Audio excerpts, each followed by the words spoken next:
Então, boa noite a todos, sejam bem-vindos hoje à aula 3 do curso sobre a obra Capitalismo, o Ideal Desconhecido. E hoje nós vamos fechar, então, o capítulo 1 do livro, né? O maior dos capítulos e um dos mais importantes, né? Que nos traz a base para muitas das discussões posteriores que vão ser ampliadas em artigos específicos. Então, só para quem também está chegando agora e no curso, né, que não teve a chance daqui a pouco de ler ou assistir, né, as primeiras duas aulas, eu faço sempre um pequeno resumo, né, e depois eu já entro no capítulo em si. Então vamos, em alguns minutos ali, vamos recuperar o que a gente já viu na aula 1 e na aula 2. Na aula 1, a gente entendeu um pouco, a gente viu uma introdução e entendeu um pouco sobre o quê? Né? Sobre do que trata mesmo essa obra Capitalismo Ideal Desconhecido, né? Especialmente o que trata esse primeiro capítulo. Então, a gente viu que esse livro ele não é um livro texto, né, de economia, ele nos faz questionar a base desse sistema que a gente chama capitalismo e que muitas vezes ele é confundido simplesmente com um sistema mais eficiente, ou ele é defendido de formas que são fracas, né, no debate público e que não vão na essência do que de fato torna o capitalismo um sistema político adequado para o ser humano. Né? O que a Ray nos pediu na aula 1? Ela pediu para a gente pensar que padrão moral deve julgar, então, um sistema social. A gente entendeu, a Rand nos fez pensar de que a gente não deve julgar esse sistema pelo bem que ela traz para uma entidade chamada sociedade. Ela faz a gente voltar mais um passo, ou seja, ela coloca no centro dessa discussão o indivíduo concreto, que no final das contas é quem percebe, quem pensa, quem escolhe, quem poupa, quem investe, né, quem inventa e quem produz. Então ela diz assim, pessoal, vamos parar aqui e vamos entender que esse sistema social, para ser julgado moralmente, ele tem que primeiro, a gente precisa primeiro entender por onde ele começa, que é o indivíduo, que é essa unidade que pensa e que faz todas essas ações que a gente já viu. Então, essa é a primeira provocação que ela faz. Ela pede, olha, vamos abandonar essas entidades abstratas? Vamos parar daqui a pouco de falar de inflação, de crescimento, de prosperidade, essas grandes generalizações, esses conceitos maiores, e vamos voltar para o que realmente nos possibilita, para quem é realmente responsável por fazer, né, por possibilitar que a gente possa falar de sistema social, que é o indivíduo. Na aula 2 a gente foi um pouco mais longe, né? Na aula 2 a gente aprendeu o quê? Aquela linha desde a metafísica até a política. Ou seja, a Rand ela explica, né, a gente explicou na aula 2 todo o caminho para a gente entender por que cargas d'água o capitalismo é o sistema ideal para o ser humano. Então a gente entendeu que o ser humano ele conhece, né, por meio da razão, né, então ele pensa e julga. E tudo isso são atos individuais, ou seja, não existe a sociedade, o grupo pensando. Quem pensam são os indivíduos. Produzir, que é do que depende, né, a nossa vida, de produzir, de gerar valor, também depende da razão. E ela explica então que em um ambiente, em um sistema onde que existe alguém te ameaçando ou usando a força contra ti, por exemplo, como uma ditadura e tudo mais, o ser humano ali ele não consegue pensar. Ele não consegue agir e pôr em prática essa faculdade chamada de razão. Então, por isso que ele precisa de liberdade para que ele possa agir racionalmente.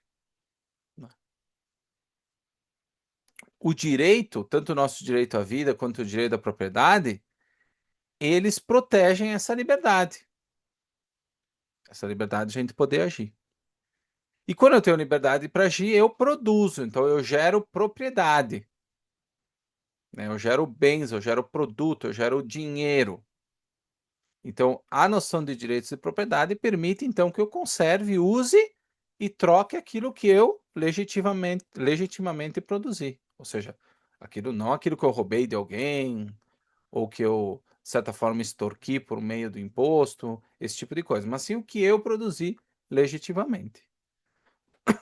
Então, nós chegamos no final da aula 2 com a conclusão de que o capitalismo laissez-faire é justamente o melhor sistema político para manter a nossa atividade como seres humanos. É o que maximiza, né, não o retorno financeiro apenas, que é uma consequência, né, mas a nossa capacidade de viver como seres humanos e, a partir daí, fazer os passos necessários para prosperar e tudo mais que a gente falou.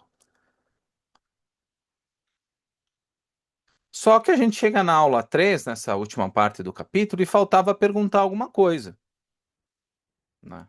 Então, a gente, repetindo então essa corrente que a Rand fala. Se o indivíduo precisa pensar, ele precisa ser livre, ou seja, não pode ter ninguém apontando uma arma para a cabeça dele. Se ele precisa de liberdade, ele precisa de direitos, de propriedade e relações voluntárias, ou seja, ele precisa ser livre para viver como ser humano e agir de acordo, né? Fazer os julgamentos, produzir, né? Trabalhar, produzir, gerar valor para a vida dele. E que pergunta que falta? A gente falou que ele é livre para produzir. Mas ele é livre para fazer o quê? Para trocar o quê? Para buscar o quê? Né? Toda ação exige escolher entre alternativas e decidir o que vale a pena obter ou manter. Isso na nossa vida como um todo. Será que vale a pena eu comprar um carro ou guardar para comprar uma casa? Né? Um exemplo. Será que vale a pena eu estar aqui nessa aula ou eu estar fazendo janta e passar um tempo com a minha família? Isso é uma escolha também, né? Então, aqui na nossa aula, quando a gente pensa em estudar ou descansar, aceitar um emprego ou não aceitar. Então, para a gente poder responder essas perguntas, a gente precisa entrar numa noção que se chama valor.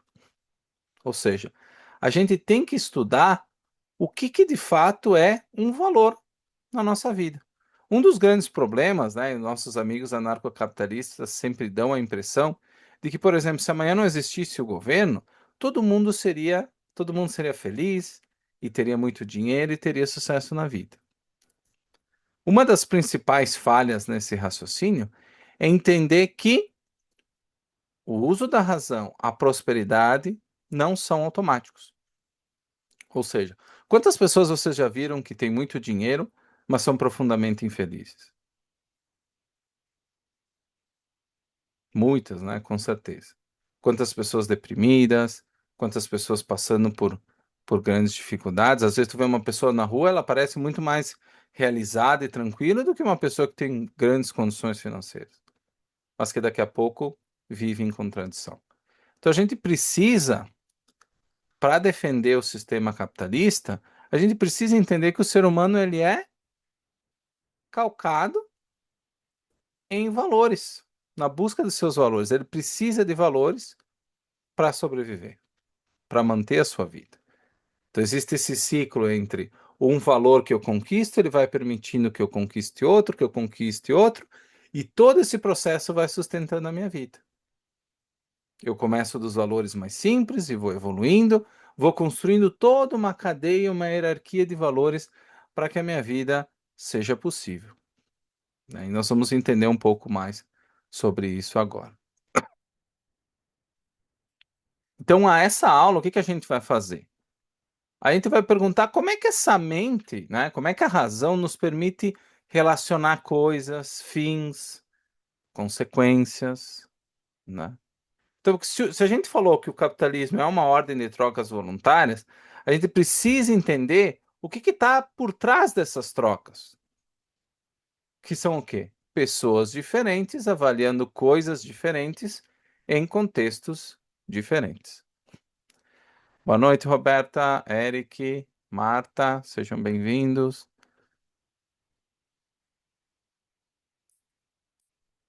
Antes de entrar até vou aproveitar a pergunta aqui do Eduardo, né? É, Essa é uma boa pergunta. A gente vê no meio liberal, por exemplo, essa tentar convencer as pessoas a defender o capitalismo na base do que tu traz ali, né? Do que seria prático, supostamente, né? E imediato ou pragmático, né? Muitas instituições tentam fazer isso, muitos políticos liberais tentam seguir esse caminho, e sempre fica um gargalo, né? Ou seja, no final das contas, a nossa mensagem, a mensagem em defesa do capitalismo, ela nunca vai longe, justamente falando nesses termos que tu comentou. Então, a defesa econômica do capitalismo, ela, infelizmente, já nasceu morta, né? A gente vê que não há pouquíssimas pessoas, né, são convencidas por isso. Eu, sinceramente, em mais de 20 anos de movimento, eu posso contar nos dedos pessoas que eu vi serem convencidas do capitalismo com base na economia. Eu sou formado em economia, então eu não sou suspeito a falar. Está na minha base, é uma coisa que eu amo, economia, traduzo sobre isso diariamente, mas eu vi que, no final das contas, as pessoas sempre decidem de acordo com a sua ética. A economia é sempre secundária. Você vê no Brasil, né? Quantas pessoas estão endividadas, quantas pessoas se sentem no direito de extrair valores dos outros à força, a existência da corrupção, todos esses são problemas morais, cuja consequência, uma delas é, sim, o desvio de dinheiro, né? Então, assim, não existe, ah, não existe como defender o capitalismo se não for pelo método moral. O método econômico, no máximo, ele vai ser acessório, né? Tá começando a campanha eleitoral, você pode se perguntar o nível do debate e o nível de convencimento que esse tipo ah, de sistema, né, o tipo de argumento econômico, que poder tem isso para a discussão geral. Então, eu entendo o que tu está perguntando, mas de fato o argumento econômico ele não, ele não consegue cumprir esse papel, né? Mesmo porque ele não é basilar. A gente vai ver na aula de hoje justamente, a gente vai discutir como as pessoas escolhem, e a partir disso vai ficar também mais claro porque o argumento econômico não consegue, né, chegar onde que a gente precisa. E eu vou te citar um exemplo para começar, né? Antes da gente falar de axiologia, que é o que a Rand faz, né? A gente vai fazer aqui que é estudo do valor, né? Da teoria do valor. Vamos fazer uma situação simples, né? Eu tenho um livro e o Eric tem R$ 50, né? Se eu aceito entregar o livro por R$ 50 e o Eric quer me dar R$ 50 pelo livro, a troca vai acontecer por quê? Porque um prefere aquilo que recebe, né? Se eu prefiro receber os 50 do Eric, né? Do que eu ficar com o meu livro. E o Eric prefere receber o meu livro do que ficar com R$ 50. Se a gente, né, atribuísse a mesma importância às duas coisas, não ia ter por que trocar, né? Não ia ter por que trocar. Então, o que está acontecendo ali? Está acontecendo uma avaliação, né? E esse é o grande problema quando a gente fala de produção e troca. A, a gente não pode falar só do ponto de vista econômico. O que um economista vê é a troca de alguém, de um livro, por R$ 50. O que a filosofia vê é uma busca de quê? De entender o que é o valor. O que é valor para mim? O que é valor para o Eric? e como a gente pode, numa sociedade, trocar, né? Então, vocês percebam que se fosse, se o argumento econômico fosse suficiente para discutir o ser humano, para discutir as trocas e a defesa do capitalismo, a aula terminaria aqui. Porque eu diria assim, não, o capitalismo é bom porque permite que eu troque o meu livro com o Eric por R$ 50. Eu terminaria a aula. Eu fecharia o Zoom e terminaria a aula. Ou seja, a explicação ela vai muito mais fundo do que uma mera discussão econômica, por mais que a gente entenda, e eu entendi o teu exemplo, de que muitas pessoas elas têm a ideia de que, né, essa noção do imediatismo, né, a gente está rodeado disso, sem dúvida nenhuma, e esse é um dos grandes problemas realmente, né, porque a nossa vida ela se dá dentro de um horizonte muito maior do que o imediato. A gente não vive como cães e gatos, que têm uma vida útil de 10, 12 anos, nós vivemos 80, 100 anos. Então nós temos que ter uma forma mais refinada de viver as nossas vidas. Quem tem essa, vamos dizer assim, a maioria das pessoas, pelo menos, que tem essa noção de curto prazo da sua vida, elas tendem a ter uma vida muito complicada, né? Mas isso a gente vai entrar depois. Então a Rand ela fala, a gente viu nos outros capítulos, que ela critica as noções, né, de bem comum, interesse público, a defesa utilitarista, né, do capitalismo e tantas outras, como a gente viu, né? O capitalismo é o sistema que mais gera prosperidade, entre outras afirmações, né? Então, quando ela critica, por exemplo, o bem comum, é, a primeira pergunta que o objetivista iria fazer é bem para quem? É bem para mim? É para o Eric? Né? Então, essa é uma das perguntas, uma das provocações. Mas antes disso, o que que significa dizer que alguma coisa é boa? Acho que essa que é a pergunta que a gente tem que se fazer. Ok? Como é que a gente diz que uma coisa é boa? Faz sentido eu dizer assim, não. É, uma coisa é boa para mim e para o Eric. Se eu fizer essa afirmação para vocês aqui na aula, vai fazer sentido para vocês? Se eu disser só isso, uma coisa é boa para o Eric e para mim, o que que vocês vão perguntar? Tá, mas o que que é bom? Em primeiro lugar, o que que é bom? Vamos supor que você sabe o que que é bom. O bom, né? Uma coisa boa. Tu tem como saber o que que é essa coisa? Adivinhar o que que é essa coisa? Não, né? Ou seja, a noção de bem, do bom, ela só pode ser entendida a nível individual. Que, por exemplo, um exemplo futebolístico. Para mim, o bom, quer dizer, deveria ser bom, é o Grêmio, um time bom. Não é verdade, né? Agora. Mas para mim, eu gostaria que o bom fosse o Grêmio. Então, quando o Grêmio ganha, eu fico feliz. Pro Eric, pro Eric, um time bom, e que na verdade é bom, né? Falando na realidade, é o Flamengo. Então, se eu disser assim, o futebol é bom. Tá, mas bom para quem? O que que é bom dentro do futebol? É o Grêmio? O Eric vai dizer que não. O bom no futebol é o Flamengo. E eu não tenho como resolver essa discussão, por exemplo, dentro da minha hierarquia de valores, porque isso é muito diz respeito à minha experiência de vida, ao que eu vi, ao que eu vivi, né?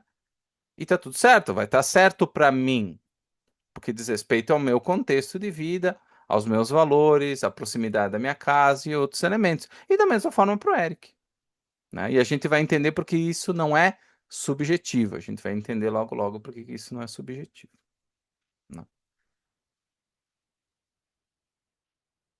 Então, quando a gente fala de bem, a gente tem que cuidar porque hoje no Brasil, por exemplo, no debate público, quando a gente fala de bem, normalmente está falando de bem de um grupo, né? Ou seja, tem que favorecer determinado grupo, né? Tem que dar cota, tem que dar bolsa para aquele grupo, tem que ajudar aquele grupo. Ou seja, o bem daquele grupo é superior ao resto das pessoas e dos outros grupos. Ou seja, eu tenho que me sacrificar Nós vivemos numa moralidade de sacrifício, então o bem do grupo A tem que significa necessariamente um sacrifício moral, né, do grupo B e de todas as outras pessoas.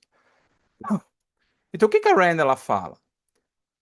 Nós precisamos discutir valor, discutir o que que isso significa, para saber que sistema social, né, permite que a teoria moral correta possa acontecer, né? Mas ainda está um pouco abstrato. Vamos entrar um pouco na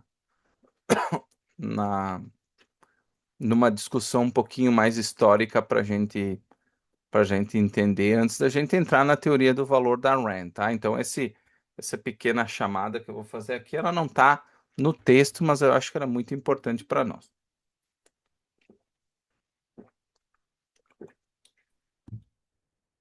Para vocês terem uma ideia, essa discussão do bem e da noção de valor, ela tomou milhares de anos da história da filosofia e também da história da economia. Para quem conhece economia ou estudou isso na faculdade, vai ver a primeira coisa que eu aprendi na faculdade foi na disciplina de História do Pensamento Econômico, justamente eu aprendi as escolas econômicas, ou seja, os períodos econômicos que a gente teve.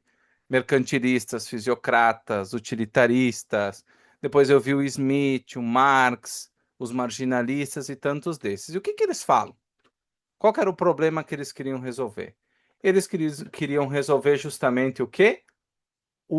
Eles queriam explicar o quê? Qual que é a origem do valor? Qual que é a origem do valor? É isso que eles queriam saber. Qual que é a origem do valor? Então vocês percebem que essa discussão, ela não é uma discussão qualquer. É uma discussão que mobilizou milhares de pensadores ao longo do tempo, né? Então, quando a gente fala de valor, a Rand ela não foi a primeira a falar disso, né? Para os mercantilistas, valor era o quê? Era você ter metais preciosos. Então, o valor era o quê? Era eu trocar tudo que eu podia produzir e trocar por ouro e prata. Então, o valor ele estava no ouro e na prata. Para os fisiocratas, o valor ele era o quê? Ele estava relacionado à produção da terra. Então, ali que estava o valor. O valor todo ele era visto como produção agrícola, grãos, né? Exportação desses grãos também, posteriormente, por mais metais preciosos. Os utilitaristas, eles diziam que o valor ele estava em gerar felicidade, o prazer para o maior número. Então, o valor de qualquer coisa que a gente fazia estava ligado a isso, a gerar prazer, né? Para o Smith, né, ele, inclusive, escreveu um livro, o Eric comenta, né, a teoria dos valores morais. O Smith ele traz de uma forma um pouco torta, uma primeira noção de individualismo, ou seja, de produção relacionada ao valor do teu trabalho. O Marx vem depois, distorce o Smith, né? Se aproveita de algumas lacunas que ele deixou e ele cria a teoria do valor-trabalho, que é tão criticada, né? Que vocês conhecem ali das campanhas eleitorais. E depois os marginalistas vêm, né? E eles resolvem o paradoxo da água e do diamante, que vocês já devem ter visto também como bons liberais, e a gente vai depois explicar também ao longo da nossa aula. Ou seja, discutir o valor é muito antigo. Tem milhares de pessoas já que já se debruçaram, escreveram obras sobre valor, né? Então a Rand, o que que ela faz? Ela volta a discutir os valores e ela divide as teorias do valor em três, a gente vai ver. Mas nós já vamos chegar lá, tá? Então vamos com calma, respirando fundo. O que que eu quis trazer com essa pequena digressão? Realmente falar que a preocupação da origem do valor ela não é de ontem, então ela vem atormentando os economistas e os filósofos há muito tempo. Então essa aula fala disso, dessa discussão, por que não milenar, né, sobre, afinal, de onde é que vem o valor das coisas, né? Então, para quem já leu os romances da Rand, eu acho que vocês também conhecem isso, né? Os romances da Rand, eles justamente trabalham muito essas questões, né? Quem leu A Revolta de Atlas, quem leu Nós que Vivemos, vê que essa reflexão sobre valor, ela também não é de ontem. Ela também vem de bastante tempo, desde a década de 30, quando a Rand ela começa a falar disso, né? E a gente pode, por exemplo, para quem leu A Nascente, lá em A Nascente a gente vê a questão da vida de primeira mão, da vida de segunda mão, né? Onde que ela diz assim, pessoal, você pode orientar a tua vida, né, pelo teu próprio processo de descoberta e julgamento, ou tu pode terceirizar, né, a fonte de valor para a aprovação das outras pessoas. Ou seja, quantas pessoas vocês conhecem que dependem, para elas terem valor, né? Elas dependem do quê? De que alguém diga que elas têm valor, que o que elas fazem tem valor. Seja o seu parceiro romântico, os seus pais, os seus amigos, o seu chefe. Ou seja, a vida dela depende de que alguém valide o que ela está fazendo. Então, essa é a vida de segunda mão. A vida de primeira mão é qual? É aquela onde eu descubro quais valores que eu tenho e obtenho orgulho da conquista desses valores, né? Então, a Rand ela fala muito de independência, de dependência ao longo do capítulo, né? Já em A Revolta de Atlas, né? O que que existe? Uma ligação direta, né, com a razão e os sistemas sociais. Ou seja, ela diz que em alguns sistemas, né, a busca de valores ela é livre, ela é possível, e em outros sistemas ela não é. Então, essa é uma questão triste, né? É uma questão triste que muitas vezes existem diversos sistemas ainda hoje que não permitem a busca de valores, né? A busca do que eu quero, né? A busca do que eu acho importante dentro da minha própria vida, né? O que está dentro da minha hierarquia, né? Do que é importante. Então, é isso que a Rand ela chama atenção desde o início, né? Alguma pergunta, pessoal? A gente já passou um pouquinho do início da aula. Alguma colocação, Eric? Daqui a pouco está entrando o Rui, o Daniel também. Eu tive um gatilho quando você falou sobre os times, né? Por que que o Grêmio é um valor para ti e por que o Flamengo é um valor para mim. E aí eu lembrei de uma discussão sobre aquela questão do pay-per-view dos times, né? Que eles estavam tentando ver qual time que teria acesso a mais pay-per-view, desculpa, a mais verba em razão do pay-per-view. E aí um jornalista, PVC, ele disse que todo mundo assiste todos os jogos. E aí não havia que se falar em um time ganhar mais do que o outro. Só que assim, eu não assisto todos os jogos. Você também provavelmente não. Eu assisto o Flamengo jogar, porque o Flamengo é o time que eu torço. Uma hora ou outra eu assisto um jogo de time grande, igualmente grande que está numa competição difícil, por exemplo, uma Libertadores, Copa do Brasil, algo nesse sentido. Mas, em regra, eu vou estar assistindo o Flamengo, que é o Flamengo que é um valor para mim, não são os outros times. Eu não vou assistir os outros jogos. Não vou pagar para assistir os outros jogos. Eu pago o pay-per-view para assistir o Flamengo. E aí você provavelmente deve pagar o pay-per-view para assistir o Grêmio, Exato. entendeu?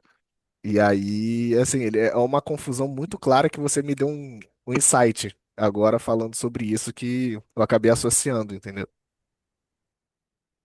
Não, perfeito. É um exemplo perfeito esse do futebol. Porque a gente consegue começar a entender o que que é valor para nossa própria vida. E a gente fala, é o PVC que decide, né? Então, ao longo das obras da Rand, a gente já viu que existe essa noção de valores ligados à vida concreta de cada um dos heróis, né? Alguns são movidos pela criação, pela realização, ou por outros fins, né, que cada um vai identificando ao longo da sua vida. Então, o problema não é aqui viver entre outras pessoas. O problema, como a gente viu, aparece quando eu dependo da aprovação alheia, né, ou quando eu coloco a aprovação do outro, substituindo o meu próprio julgamento. Então, ali que começa o problema. Então, certas ordens sociais protegem a nossa capacidade de pensar, produzir, buscar valores, e outras bloqueiam essa ação pela força, como seria a União Soviética, Cuba, entre outros. E aqui é importante notar que existem, a Rand ela destaca três teorias sobre o valor, né? Porque valor não está caminhando por aí, né? Eu não vejo valor, oi valor, no meio da rua. Vocês já encontraram o valor por aí? Nas suas caminhadas, dentro do ônibus, indo para o trabalho? Já encontraram o valor caminhando por aí? Eu nunca encontrei. Ou seja, não existe, e a gente vai entender, eu, pelo menos para mim, não existe um valor desencarnado, ou seja, um valor que ele não tem, né, que ele aparece do vazio, ou que ele cai do céu, né? O valor ele só existe quando existem alguém avaliando alguma coisa, correto? Com relação a alguma finalidade. É só assim que existe valor. Senão não faz sentido a gente falar. No outro dia, por exemplo, a Marta me mandou uma mensagem, né? E ela me disse, ela me trouxe uma questão que ela quer fazer, que é uma coisa importante para ela. É um tipo de atividade que ela quer fazer. E ela estava me pedindo o que que eu achava. Mas para mim, o valor envolvido é o valor da Marta, que ela é minha amiga, ela é aluna. Então, eu não quero aquilo que ela quer fazer, né? O sonho dela é o valor para ela. O meu valor nessa relação é conversar com a Marta e ver se eu posso ajudar ela a conquistar o valor que ela quer. E o valor que eu quero é o contato com a Marta. Agora, o que ela quer fazer é o que ela quer fazer. É um processo que ela quer fazer e não eu. Então, vocês entendem que um valor ele sempre diz respeito a uma pessoa e a uma finalidade. Então, vamos falar das três teorias que a Rand traz, né? Vamos fazer um exemplo com a água, né? Vamos imaginar que tem uma garrafa de água em cima de uma mesa. E aí eu pergunto para vocês: onde é que está o valor dessa água? Onde é que está o valor da água? O valor da água está na própria garrafa, independentemente de qualquer pessoa. Vamos supor que só tem a mesa e a água, não tem ninguém lá. Só tem essa garrafa de água em cima da mesa. O valor existe na água ou o valor aparece só no desejo de quem olha para ela? Ou seja, o valor está dentro da minha cabeça ou da cabeça do Eric. É ali que está o valor? Então, nós já vimos duas opções. O valor está na água, na garrafa em si. O valor só está na minha cabeça. Ou o valor ele vai estar entre as características da água, eu que estou olhando para ela, um fim e um contexto. Qual que parece certa nessas três questões? Essas são três formas, são três teorias sobre o valor, né? primeira teoria, então, que eu trouxe para vocês é do valor intrínseco.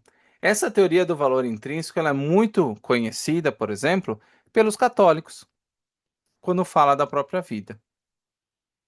O que que fala na missa e na Bíblia? A vida é um presente, ou seja, a vida foi dada por Deus e por isso ela tem um valor intrínseco. Não importa a vida de quem, a vida tem valor intrínseco. Qualquer uma. A do assassino, a do Eric, a da Marta, a do cara que mata cachorrinho na rua. Todas iguais. Todas têm valor intrínseco. Independentemente, a do Hamas, que nem o Daniel colocou. Então não importa. A vida tem valor intrínseco. Eu não falei a vida de quem. É a vida. É como se ela existisse fora do contexto humano. Né? Então, esta é a, a perspectiva cristã, por exemplo, sobre a vida. Mas falando aqui da água, quando eu falo de uma teoria do valor intrínseco, né, o valor está, né, o valor parece estar na própria coisa. Ou seja, a garrafa de água ela tem valor independentemente se é o Eric, se existe alguém na sala, para que ela vai servir, em que circunstâncias. A água, essa garrafinha tem valor. É como dizer, a água é valiosa em si mesma e ponto. Ou seja, quando o Eric entrasse na sala, ele olharia para a garrafa e diria assim: é, o valor dessa água está no próprio objeto. Ele só ia reconhecer: ah, tá, é o valor. Não ia ser valor para ele. Ele só ia identificar uma coisa que já estava na realidade. Né? A segunda teoria é a teoria subjetiva. Nessa daqui, o movimento é o contrário. A fonte do valor ela fica na consciência do Eric, separada da realidade. Então a água, ela vale porque eu quero que valha. Então, em vez de eu avaliar baseado nos fatos, eu digo, eu avalio como? Pelo desejo, pela preferência, por uma intuição, por uma, né, por uma revelação divina. Então, o valor é o que eu quiser. Quantas vezes para quem já vendeu algum produto, a, a pessoa vai pagar, por exemplo, por um serviço e ela diz assim: ah, esse servicinho, tu veio aqui só trocar uma resistência no chuveiro, agora tu vai querer me cobrar R$ 200. Ou seja, na minha cabeça não vale R$ 200. Então eu, se eu pudesse, eu não te pagaria, porque não vale R$ 200. Na minha cabeça não vale R$ 200. Ou seja, a fonte do valor daquele serviço não está na minha relação com o serviço, com o cara que veio fazer o serviço para mim. O valor só está na minha cabeça. É como se o cara não existisse que veio fazer o serviço. Tá na minha cabeça. Para mim não vale, tá aqui na minha cabeça. Eu falei com o Eric outro dia, ele disse: Não, aqui eu pago 20 pila. Ah, eu não quero pagar 200, né? Então eu vou brigar com o cara que prestou o serviço. Porque esse valor tá na minha cabeça. É o que eu acho, né? Eu acho que não vale 200. Então, essa é a segunda teoria. A terceira teoria é a teoria que vem a ser chamada de teoria objetiva. E ela rejeita essas duas anteriores. Ou seja, o valor não está dentro da coisa, ou seja, no serviço de tal coisa, e também não nasce de um desejo arbitrário, não nasce da minha cabeça, o que eu acho que custa o serviço. Mas ela surge do quê? De uma relação entre o quê? A realidade e a consciência por meio da avaliação. A pecinha que o cara comprou, a resistência, tem propriedades reais. Uma pessoa concreta tem necessidades e fins. O cara veio prestar serviço não porque ele me achou bonito, né? É porque é o trabalho dele. Eu preciso levar em conta o contexto, que é aquilo que o Daniel comentou, a trajetória, a experiência que o cara tem, os compromissos dos quais ele abriu mão para estar aqui na minha casa trocando a resistência do chuveiro. Então, voltando para a água, para alguém que tem sede no deserto, a água ela pode ter enorme valor. Para outra pessoa dentro de uma piscina, a água provavelmente não vai ter o mesmo valor, não vai ter a mesma importância. Então, a avaliação vai ser diferente, mas sempre levando em conta a realidade.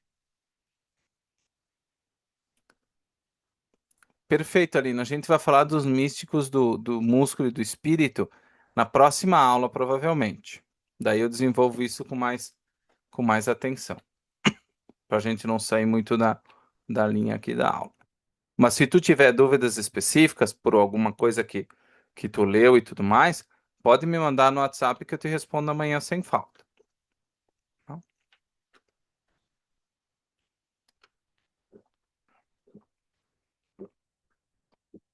E como é que a gente forma essa teoria objetiva, né? Como é que é essa relação entre as coisas, né?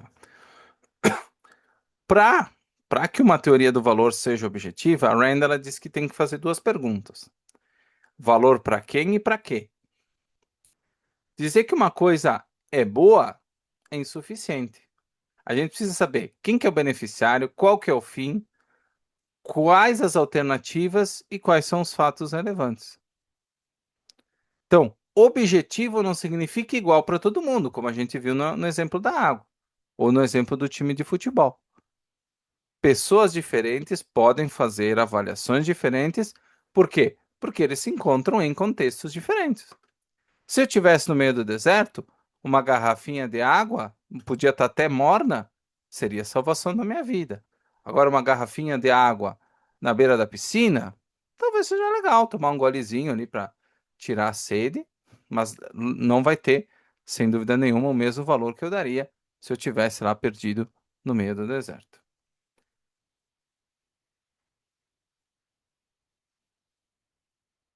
Então, quando a gente fala em avaliar, a gente está fazendo o quê? Relacionando alguma coisa que existe na realidade com o quê? Com o Eric, um fim e alternativas possíveis de ação. É isso que eu estou fazendo quando eu avalio alguma coisa. Não basta eu olhar para a garrafinha, também não basta eu querer uma garrafinha de água. O que que eu tenho que fazer? Que pergunta que eu tenho que fazer? Dadas as características reais dessa garrafa, dessa coisa, e a minha situação concreta, ou seja, se eu estou no meio do deserto ou se eu estou numa nadando na piscina, né? Eu tenho que me perguntar que lugar a garrafinha de água vai ocupar com relação a todas as outras coisas que eu posso fazer na minha vida. E isso serve para o eletricista que veio trocar a resistência do meu chuveiro. A mesma coisa. Troquem água pela resistência do chuveiro ou vir atender ao Mateus, né?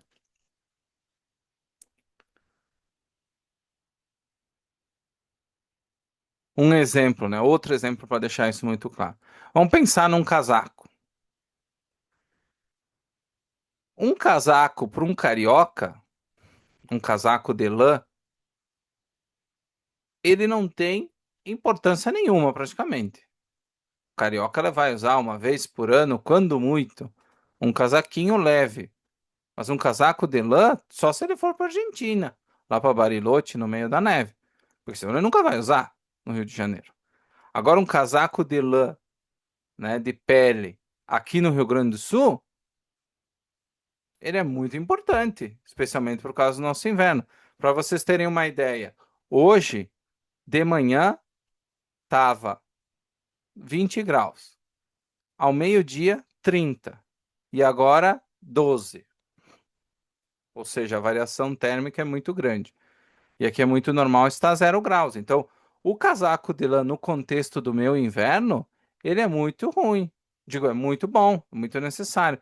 Já pro Eric, o Eric nunca vai usar um casaco de lã. Se eu der um casaco de lã de presente, o máximo que ele vai falar, vai fazer o quê? Ele vai dizer assim: ah, que bonito. Ele vai guardar no armário e não vai nem pensar mais nele. Provavelmente ele até vai se esquecer de que ele ganhou. Ou seja, o casaco, ele continua sendo um casaco, ou seja, a natureza dele continua a mesma. O que mudou foi o contexto. Um casaco lá em Copacabana e um casaco aqui na Serra totalmente gelado. Então, a mesma coisa, a mesma garrafinha, o mesmo casaco, né? Ele vai ter, o valor dele vai sempre estar ligado à pessoa e ao contexto daquela pessoa e aos fins que ela quer usar. No máximo, ele poder usar aquele casaco para secar o chão, alguma coisa, se um dia ele derrubasse uma garrafinha de água, né? Mas ele não queria usar o casaco de lã para aquilo que ele serve, né?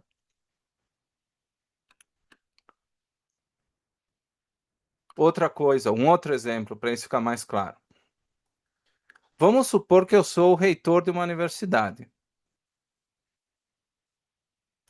Se eu dissesse assim, vou abrir um curso de manicure aqui, uma formação com diploma para manicure. Vou abrir porque a minha esposa, né, fez esse curso de manicure, ela acha importante. Eu poderia chegar para os coordenadores e dizer assim, olha, eu vou abrir esse curso porque esse curso é bom em si. Acho que ele tem potencial, né? Então isso seria, né, um gosto da mulher dele, seria uma perspectiva, né, uma preferência subjetiva. Se eu dissesse, esse curso é bom em si, eu estaria dizendo que é um valor intrínseco, né? Como é que eu faria para avaliar se esse curso vale a pena ser aberto ou não, objetivamente? É bom para quem? Para quê? Qual é a demanda? Quais são os custos? Quais são os recursos? Quais são as consequências? Assim que eu avaliaria corretamente abrir um curso de graduação. Boa noite, Patrícia. Seja bem-vinda. Então, vocês viram os três tipos, né? As três teorias de valor que a Rand trouxe. Alguma pergunta, pessoal?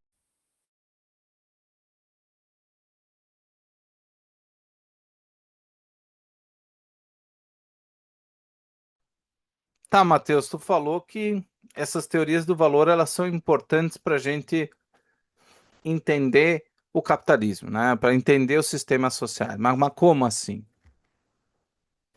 Tu não falou que valor é individual, tu falou de garrafa de água, de casaco de lã que o Eric não quer. Então, o que que isso tem a ver com os sistemas sociais? Como é que eu vinculo isso, né? Pensem agora num governante, né, que acredita que o valor é intrínseco, né? Ele pode dizer assim, pessoal, uma coisa, né, o governo, né, eu na figura de autoridade, eu tenho valor, né, como era antigamente os grandes governadores, eles eram valores porque eles ganhavam, né, os grandes governantes, eles ganhavam a bênção do Papa. Ou seja, eles eram representantes de Deus na Terra, ou seja, eles tinham valor intrínseco, e esse valor vinha da bênção de Deus. Ou seja, todos têm que me servir, porque eu sou o filho de Deus, eu sou apontado por Deus para governar vocês.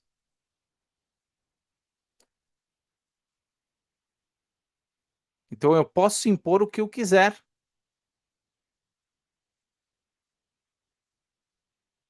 Eu posso impor o que eu quiser. Vocês têm que me servir. E vocês têm que cumprir aquilo que eu digo que é valor, que aí seria uma análise subjetiva, né? Uma teoria do valor subjetivo. Não é valor porque é importante para alguém, né? Na relação de alguém com a realidade. É importante porque eu quero, porque eu recebi a revelação. Eu recebi a revelação de Deus e eu sei o que tem valor. Então eu vou dizer para vocês e vocês vão seguir. Os ministros do STF, né, que o Daniel traz, acham que tem valor intrínseco, ou seja, nada está acima deles, eles têm o poder, eles têm a sanção para fazer o que eles quiserem. O que eles disserem é lei, inclusive se for contra a lei, né, que é uma contradição, mas enfim, é isso que nós estamos vendo hoje.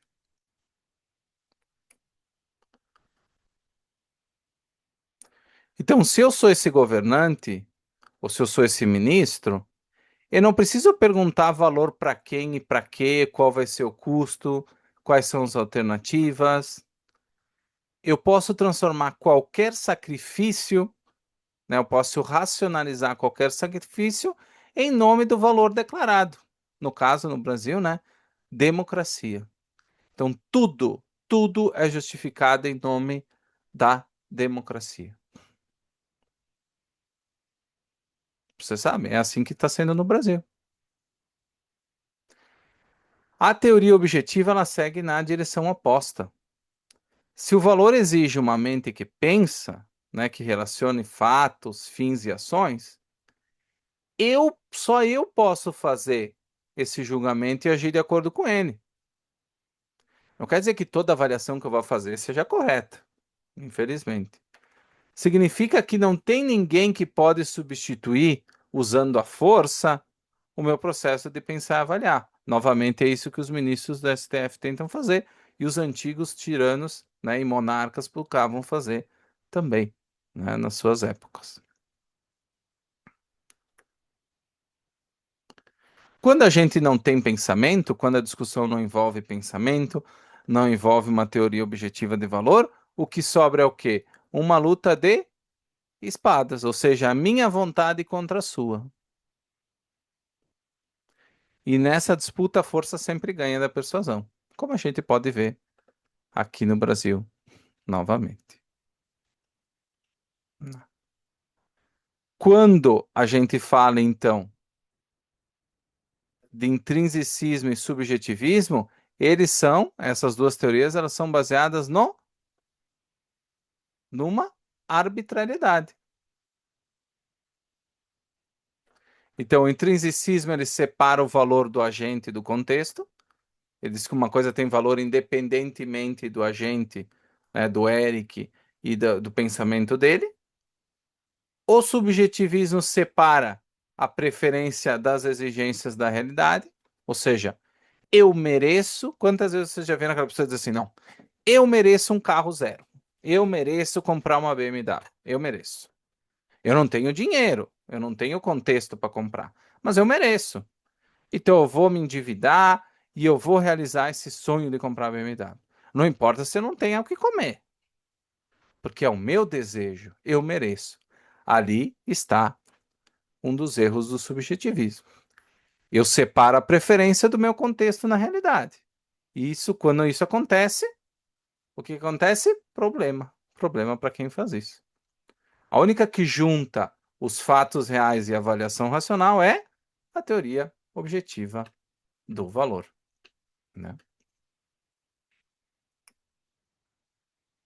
Vocês se lembram,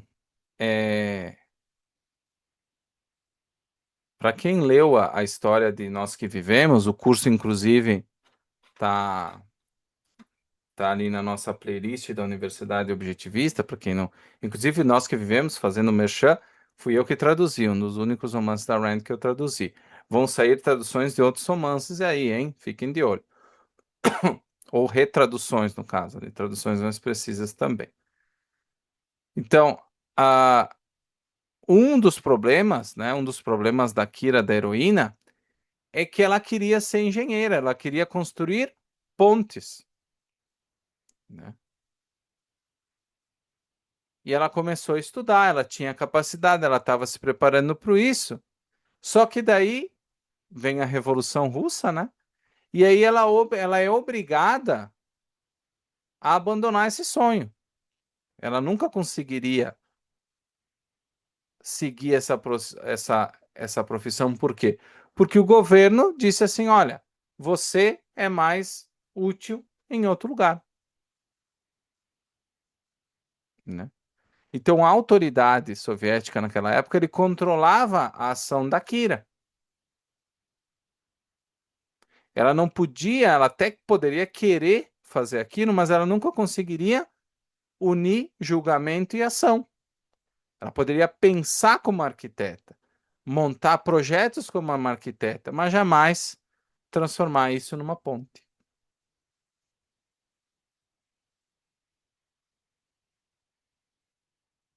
A Rand, ela cita um exemplo, né, que impor um valor pela força seria como oferecer uma galeria de arte para alguém, só que aí cegar essa pessoa e ela não poder ver nenhuma das obras. Então a força ela pode entregar o objeto, mas ela não pode fabricar o julgamento que faz daquele objeto um valor para a pessoa. Por exemplo, o Eric poderia chegar aqui na minha casa com uma arma e dizer assim: agora tu vai torcer pro Flamengo. Tá aqui a camisa original do Flamengo, vou te dar. Vai ser teu valor agora. Vai abandonar o Grêmio. A partir de agora tu vai torcer pro Flamengo. Isso seria possível? Eu poderia mentir para ele, mas a camiseta do Flamengo provavelmente nunca se transformaria num valor para mim, mesmo com a arma do Eric apontada. Por quê? Porque naquele momento se corta o vínculo entre o julgamento e a ação. Eu deixo de ser humano. Mesmo que eu ainda quisesse pensar, talvez não, o Eric me deu essa camiseta, opa, será que não vale a pena torcer pro Flamengo? Não, né?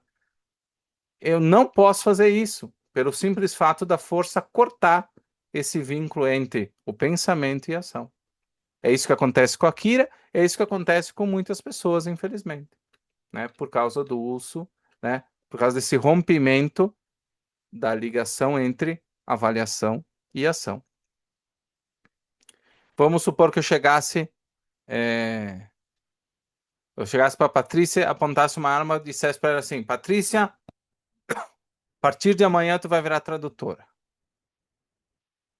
Ela dizer: Não, eu sou médica, eu trabalho num consultório, eu estudei para isso, esse é um valor para mim. Eu amo fazer isso, eu não vou ser uma tradutora. Tu vai ser sim, senão eu vou te matar. Isso se tornaria um valor para ela? Não. Ela até poderia tentar fazer, por causa que ela está sendo ameaçada, mas isso jamais seria um valor para ela, né? Então, vocês estão conseguindo entender o que que significa um valor objetivo? Parece simples, mas não é. Então,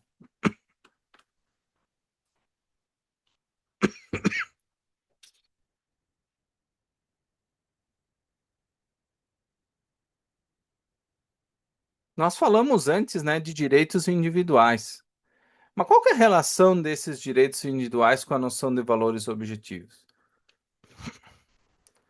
Novamente, o que que os direitos individuais fazem na sociedade? Eles protegem a nossa capacidade de pensar, escolher fins e agir para obter valores, né? Ele protege a nossa liberdade de pensar e agir como agente. Então, uma teoria objetiva de valores, que é aquilo que a gente estava vendo, ela entra em conflito com o sacrifício coercitivo. Se uma autoridade pode retirar a liberdade, o produto a- do nosso trabalho, como faz o STF ou o próprio governo, dizendo que existe um valor maior, ou seja, um valor maior para onde esse produto pode ser direcionado, o que que tá acontecendo? A substituição da minha avaliação individual por uma prioridade de terceiros. É isso que acontece. Então, os direitos individuais, o que que eles fazem? Eles não garantem escolhas que nós vamos nos tornar oniscientes. Eles impedem que outro agente substitua a nossa escolha pela força de uma arma, né? Isso é péssimo, a Patrícia comenta. Uhum. Para um valor ser objetivo, ele precisa de uma avaliação racional. Ele não é produto do desejo, ele não é produto do acaso, de uma revelação, de um sonho. Ele tem que ser produto de uma avaliação. Essa avaliação vai se tornar em um processo de ação para eu poder conquistar esse valor que eu penso, né, que eu quero. E os direitos de propriedade, então, os direitos individuais protegem essa esfera de ação, ou seja, esse contexto no que eu posso agir.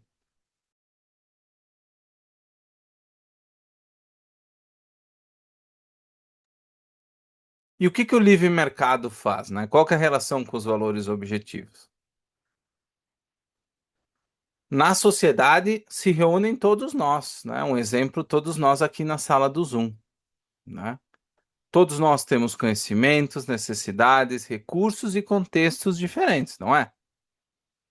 Se essas diferenças são reais, como são de fato, uma ordem livre nunca vai poder fazer o quê? Estabelecer, né, impor uma escala única de valores para todos.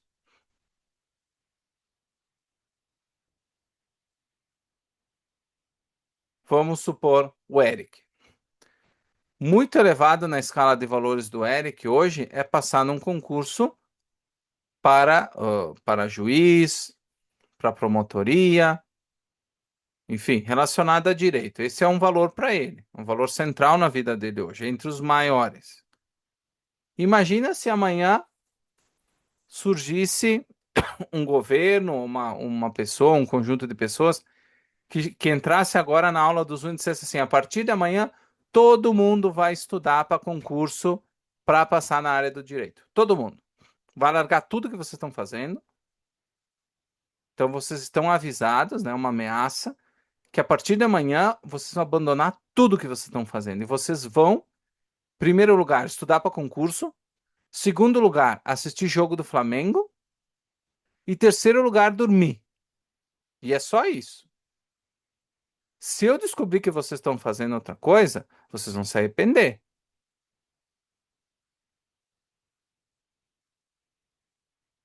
Então, tu imagina que loucura seria isso, né? O que que vocês achariam? Vocês gostariam disso? Eu duvido muito. E é por isso que a troca voluntária permite que essas avaliações, que as minhas avaliações, que avaliações de todo mundo, entrem em ação. Ou seja, cada um pode aceitar ou negar uma proposta, um convite, de acordo com o meu próprio julgamento. Então, no mercado, no livre mercado, não existe uma escala de valores determinada por um planejador central, por um governo central. Então, no livre mercado, as avaliações de todo mundo se encontram, sem que uma delas seja transformada em lei, né, pela força, em uma medida obrigatória aos demais. Então, pode ser que se eu entrasse aqui na sala e dissesse, pessoal, o Eric está trabalhando, né? Está estudando para concurso direito, ele pesquisou bastante, ele acha que é uma coisa legal. Que tal vocês darem uma olhada nisso? Pode ser que até alguns de nós larguem o que está fazendo e vão estudar com o Eric. Mas isso vai ser uma escolha individual, voluntária, e não coercitiva, pela força, mediante ameaça. Então é isso que o livre mercado permite, que as diversas avaliações de cada um dos indivíduos possam interagir livremente, sem uma escala, né? Sem um governo, uma força centralizando tudo, todo esse tipo de coisa, né?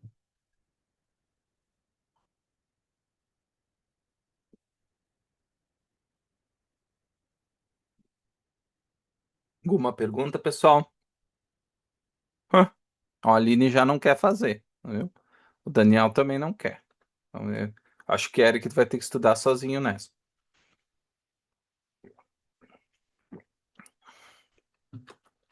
A Rand, ela fala que existe duas duas avaliações objetivas, né, a objetividade de valores, né, dos valores. A Rand, ela fala que existem dois níveis de objetividade de valores, né? E aqui entra uma parte bem polêmica também. Não.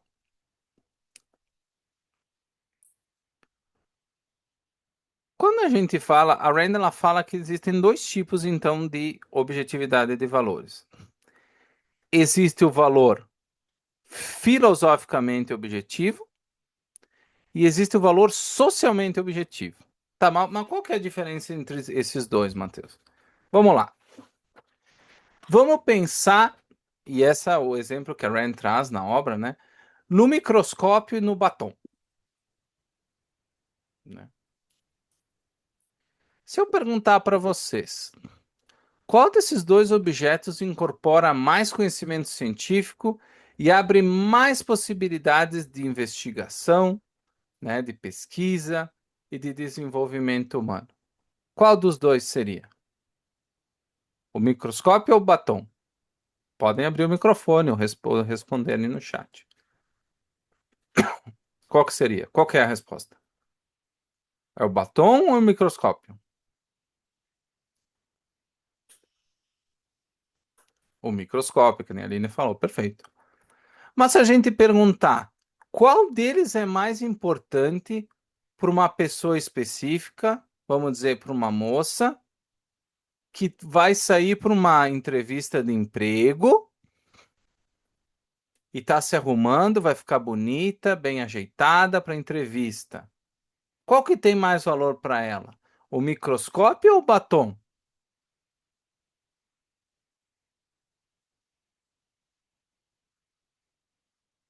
Qual que é? O batom. Aí vocês vão me dizer assim, pronto, ali ó, foi pro brejo a teoria da Rand. Foi pro brejo. Como é que tu explica isso? Como é que ó, agora temos essa situação do que é o micro, que é o microscópio, e na outra é o batom? A mesma situação, como é que a gente explica? Então a Rand ela fala de dois tipos de objetividade de valores. O que é filosoficamente objetivo, o que é socialmente objetivo. O que é o filosoficamente objetivo?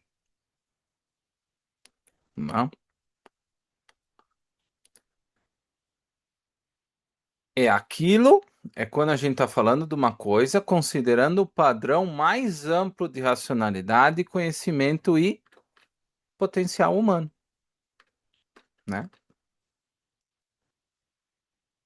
O segundo socialmente objetivo é o quê? É aquilo que considera agentes reais avaliando valores em seus próprios contextos. A diferença de contexto não elimina os fatos, apenas muda a relação entre o objeto, o agente e a finalidade.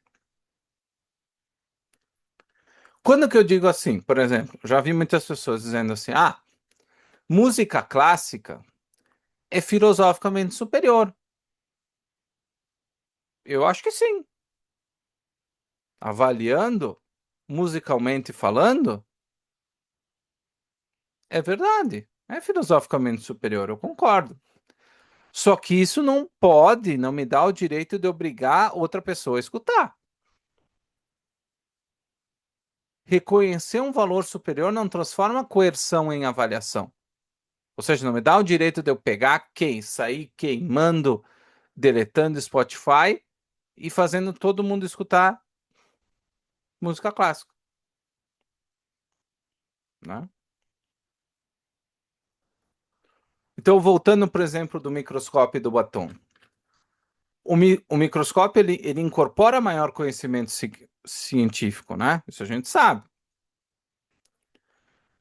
Mas isso não significa que ele vai ser escolha racional para todas as pessoas em todos os momentos.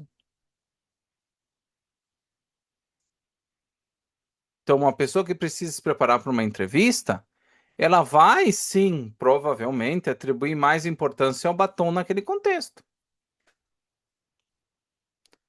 A pergunta ela continua sendo objetiva: qual é o fim? Quais são os fatos? Quais são as alternativas? E quais são as consequências?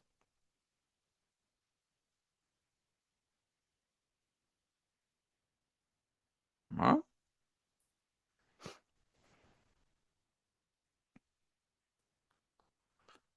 E aí a gente vem para a resposta.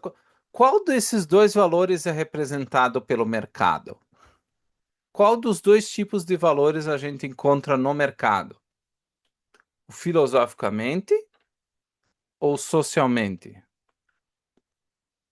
O socialmente objetivo ou filosoficamente objetivo?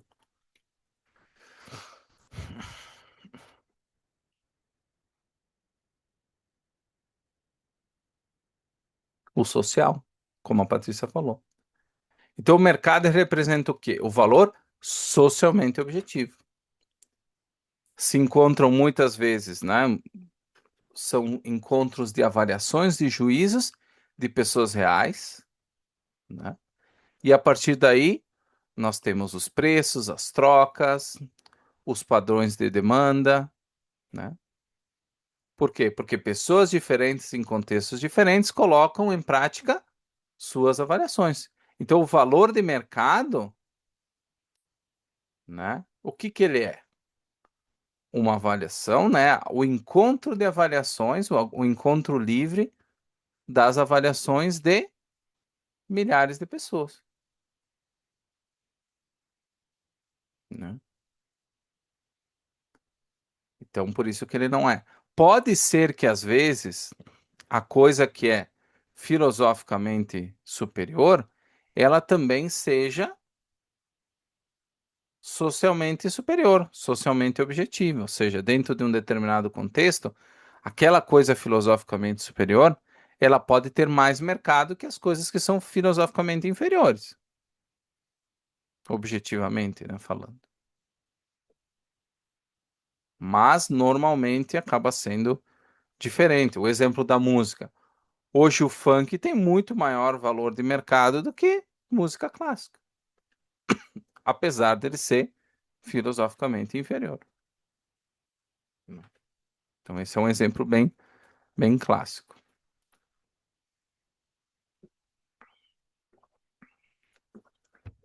Tá, tá, Matheus, mas então tu está dizendo que o valor de mercado é subjetivo ou intrínseco, é isso? É isso que eu estou dizendo? Não. O valor de mercado ele não é intrínseco porque o preço e a importância econômica não estão no objeto como se fosse uma propriedade física, como se fosse uma cor, né? Como eu falei, o microscópio ele pode ser ter um grande valor filosoficamente objetivo, mas ter pouca demanda no mercadinho da esquina, na loja, né? Então, o mercado ele existe justamente porque bens adquirem importância econômica em relação a quê? Agentes e fins, a coisa que nós estamos buscando. Tá, mas então o valor de mercado é subjetivo, é isso que você está querendo dizer, né, Matheus? Não, não é. Uma pessoa, por exemplo, ela pode considerar racional gastar dinheiro com maquiagem, né, com batom para uma entrevista, mas ela não pode ignorar indefinidamente que ela precisa ter dinheiro para comer, para pagar outros custos e tudo mais. Ou seja, ela pode até achar que nesse momento um batom vai ser muito importante para ela, mas ela não vai poder torrar o dinheiro inteiro dela em batons. Naquele contexto específico, sim, para entrevista. Mas ela sabe que o resto da vida dela não parou, porque ela foi fazer uma entrevista. Ela precisa continuar comendo, né? Então, a objetividade social é o quê? É um processo livre que, né, em que esses julgamentos contextuais interagem com fatos, né, e não dependem de uma infalibilidade de cada escolha, né? A Rand ela gosta de chamar o mercado como se fosse um tipo de professor, né? Ele permite que tu escolha, inclusive escolher mal, mas ele não suspende a causalidade. Tu tem liberdade para avaliar, só que as consequências dos fatos continuam igual, né?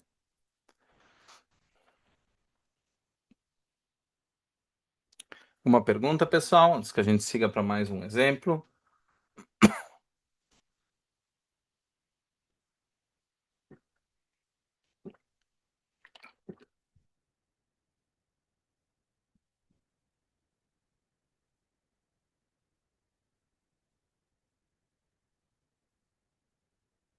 Exatamente, a Aline colocou.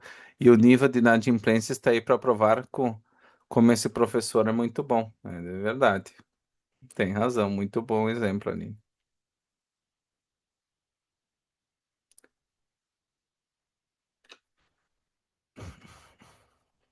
É interessante, pessoal, puxar algumas coisas que a Rand falou.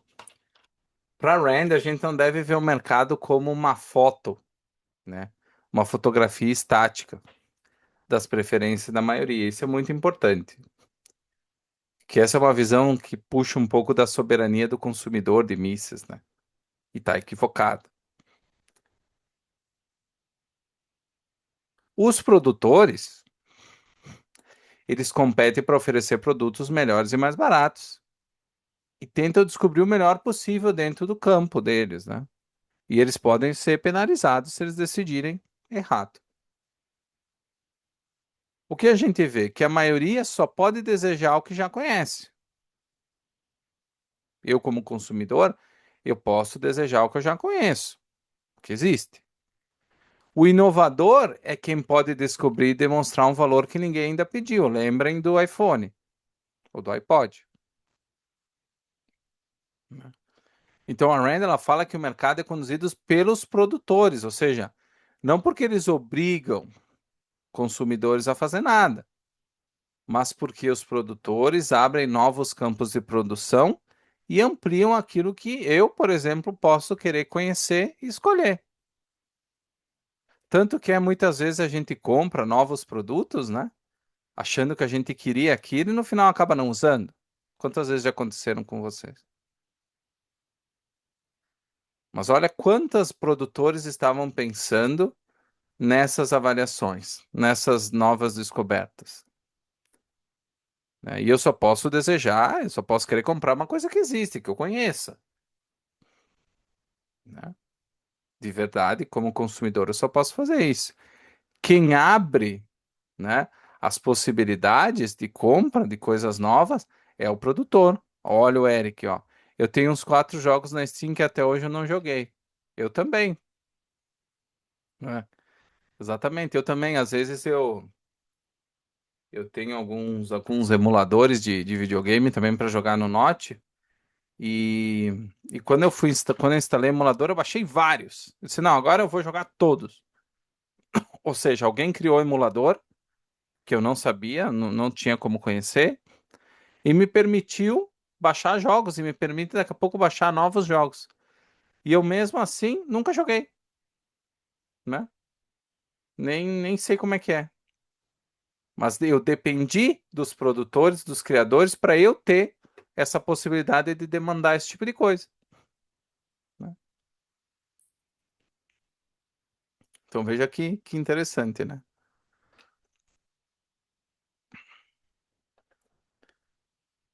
Então, quando a gente fala, agora vamos um pouco para valor econômico, né? Oferta e demanda e justiça, né? Que agora a discussão econômica que também está dentro da obra, que a Rand não escondeu. Vamos falar de preço e troca. Todo mundo está falando de inflação hoje em dia, né? Tá na hora das eleições, se aperta no bolso do trabalhador, né? Então, o que que a Rand diz, né? Que no Mercado Livre, o valor econômico de um trabalho, bem ou serviço aparece aonde? No consentimento voluntário das pessoas. Lembra da minha questão com o eletricista? Não existe decreto de cima para baixo. Não tem um lugar que eu consulte onde que existe um valor fechado para o serviço que o eletricista fez para mim. Essa negociação se dá de forma como? Voluntária numa troca. Não?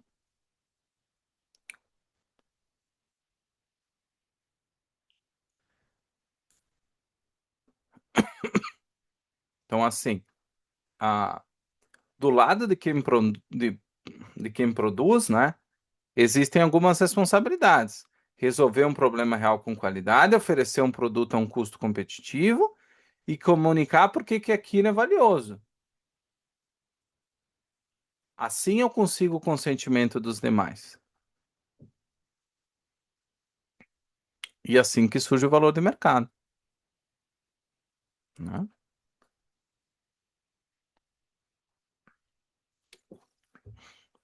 Então existe uma responsabilidade dos dois lados, né? Tanto minha como do produtor. Perdão.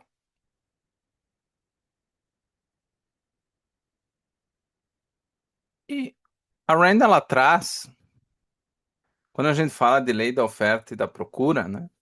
A gente está falando que existe um encontro, né, voluntário entre a demanda e a oferta de determinado produto. Aí tu pode me dizer, mas como é que isso é moral? É um gráfico. Eu aprendi na faculdade, oferta e demanda era um gráfico. E aí aquilo, a intersecção dessas duas coisas era o que? O preço. Então, isso que estava aqui no meio é o preço. Era isso que era oferta e demanda. Nada a ver com moralidade, nunca ouvi falar disso na faculdade. Para Rand não é só isso, não é só um ponto técnico. É uma questão moral. A oferta e a demanda significam o quê? Que eu não sou um servo da coletividade. Se eu quero obter algo que pertence a outra pessoa, eu não posso exigir o sacrifício dela. Eu não posso dizer assim, ah, Eric me dá 50%, me dá R$ 50. Vou roubar de ti R$ 50. Não, não, não. Eu preciso oferecer algo, um livro, e aceitar receber algo em troca, os R$ 50. E quem decide se vai acontecer não é um gráfico, são essas duas pessoas envolvidas. Então, como não existe título automático sobre o produto do outro, cada uma das partes precisa julgar, produzir, convencer e comprar, negociando livremente com o outro. Então, toda relação econômica é baseada no consentimento voluntário, né? Toda relação livre, racional. E não depende de uma tribo ou de qualquer outro tipo de coisa desse tipo. Né?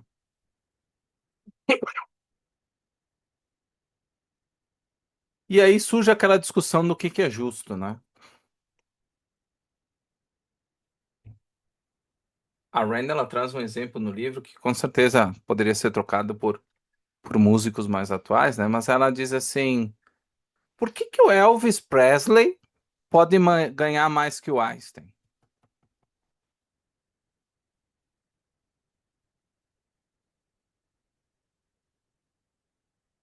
Né? A Rand ela nos faz essa pergunta. É, porque o Neymar ganha mais que os professores? Essa é outra pergunta.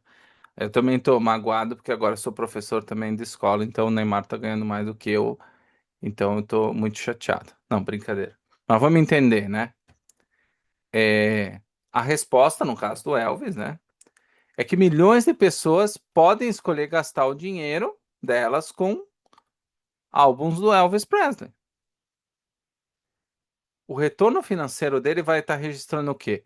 Um grande número de trocas voluntárias.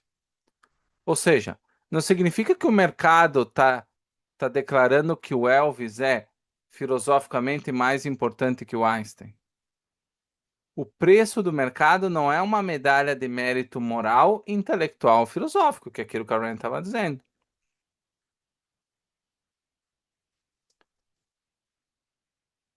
né?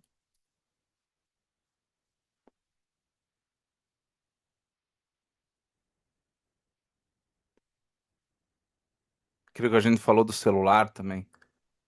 Né? Quem criou, né, a descoberta original, ela não vai receber o pagamento por cada uso futuro, mas milhões de pessoas passam a se beneficiar dela. Tá? O criador, ele captura parte do valor econômico que a ideia gera, né? Que a ideia espalha. Os demais passam a usar capacidades que não precisaram inventar por conta própria, né? Então, o gênio produtivo ele não diminui a vida dos demais. A capacidade futura oriunda dessas criações dele aumenta a capacidade das pessoas que jamais poderiam produzi-las sozinhas. Então, a gente não deve perseguir os gênios. A gente deve fomentar, possibilitar que eles possam continuar criando, para que eu possa me beneficiar e tantos milhões de pessoas também, tá?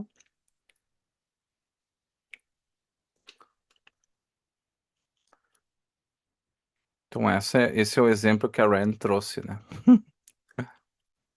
Esse é o exemplo que a Rand trouxe. Tá, mas qual que é a origem do progresso, né? Se fala muito do progresso no capitalismo, mas de onde é que vem isso?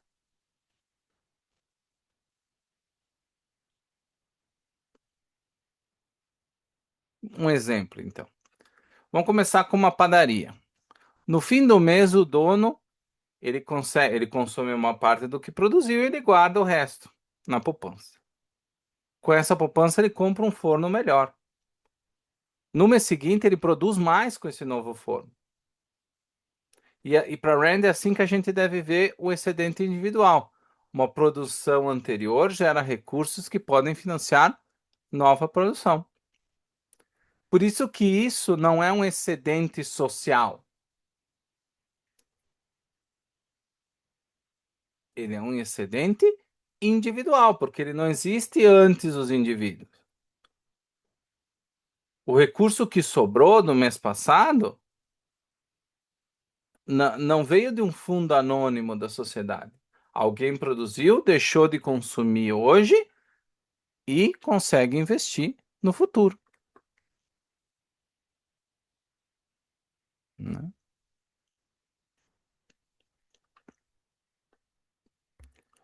Então ele não vem verdadeiramente do sacrifício, né? Ele não vem de um modelo de sacrifício como era a União Soviética, né? Isso não quer dizer que na União Soviética não teve nenhuma descoberta científica. O que a Rand está dizendo o quê? Que isso só foi possível mediante apropriação coercitiva e sacrifício de milhões de pessoas. E como a gente viu, isso não é sustentável. Nunca foi e nunca vai ser.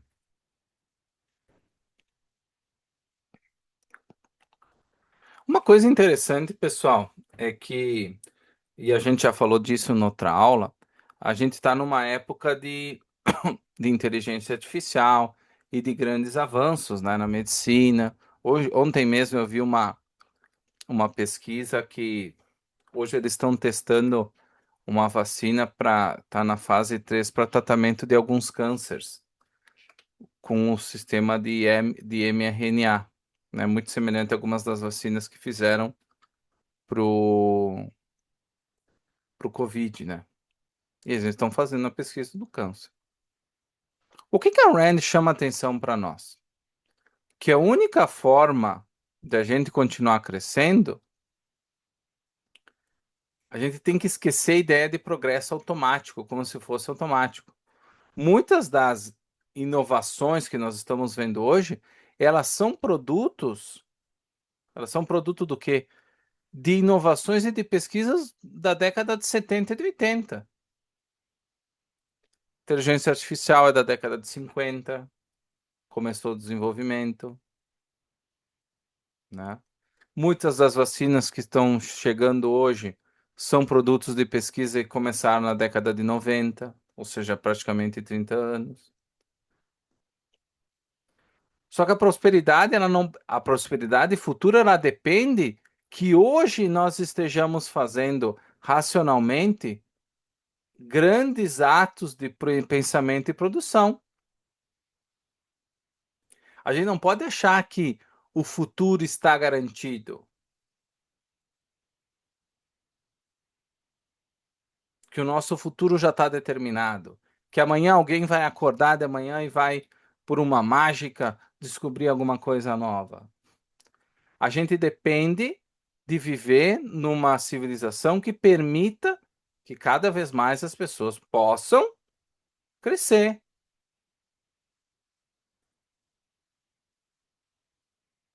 que possam criar sem serem coagidas. Isso é necessário para daqui a 60 anos nós termos novas descobertas. Não é automático, pessoal. Não é garantido. Não é um milagre. É consistência. É possibilidade. É investimento. Se a gente não deixar os indivíduos livres para criar, o mundo vai chegar no momento onde ele vai parar, ou ele não vai crescer e não vai prosperar da mesma forma, onde não haverão tantas descobertas como hoje, por exemplo. A gente está vivendo muito do que foi começado há 30, 40 anos atrás. Só que hoje parece que é tudo automático, porque está florescendo hoje. É como se a gente estivesse caminhando. Eu, quando era pequeno, a primeira vez que eu saí, que eu me lembro, né, de entender alguma coisa mesmo, eu saí na horta que tinha na minha casa, e quando eu cheguei embaixo da árvore de maçã, ela estava cheia de maçã. Estava cheia de maçã. Eu peguei uma maçã, comecei a comer. Na minha cabeça, a primeira vez que eu vi aquilo ali, quando eu era pequeno, eu achava que aquela árvore ela tinha maçã todo ano,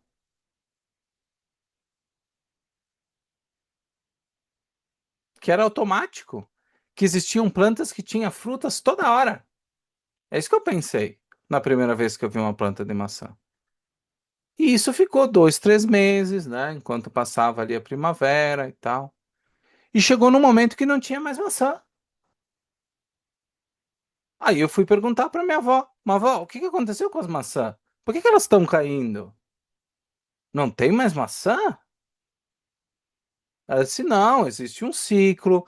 Nós vamos achar no mercado porque outras pessoas têm maçã, guardaram maçã para vender para nós.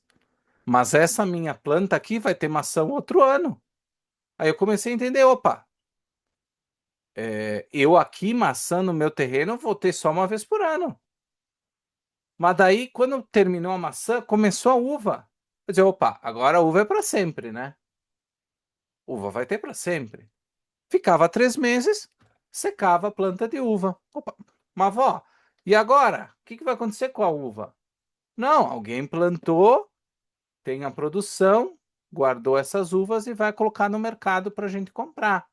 Então, se você quiser comer uva, tem chance de comer uva. E essa imagem ela serve para nós aqui. Alguém precisa guardar a uva, alguém precisa estar pesquisando para que a uva aguente a próxima geada, porque senão não vai ter mais uva daqui a um tempo. Não é automático. Sempre vai haver maçãs na planta. Não é verdade.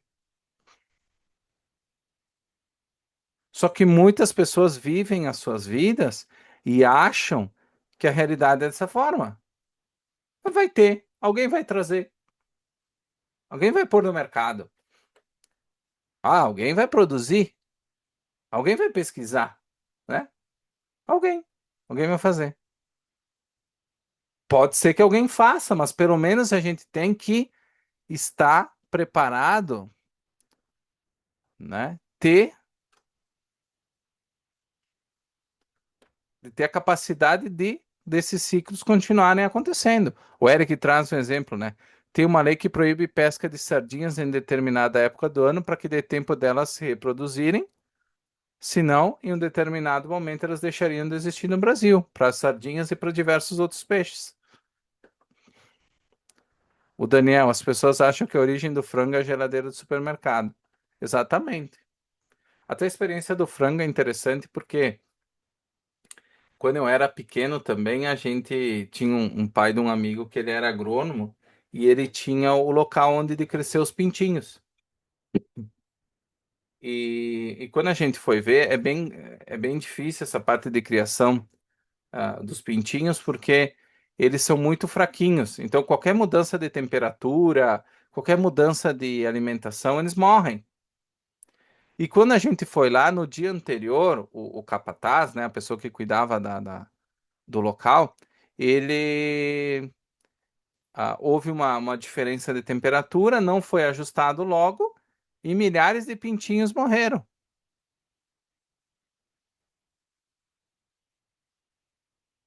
E eu cheguei em casa e disse assim: nossa mãe, eu não fui lá ver e os pintinhos tudo morreram. E esse pai do meu amigo, ele era um dos grandes fornecedores ali de pintinhos para reprodução na região. E teve um impacto nos preços. Por 2 ou 3 semanas teve um impacto nos preços. Até que eles conseguissem trazer outros pintinhos para engorda do frango e tudo mais. Então desequilibrou a economia um produtor, né? Dentro daquele ciclo. Então a gente precisa ter isso muito claro, né? A gente precisa ter isso muito claro de que o progresso ele não é automático, né?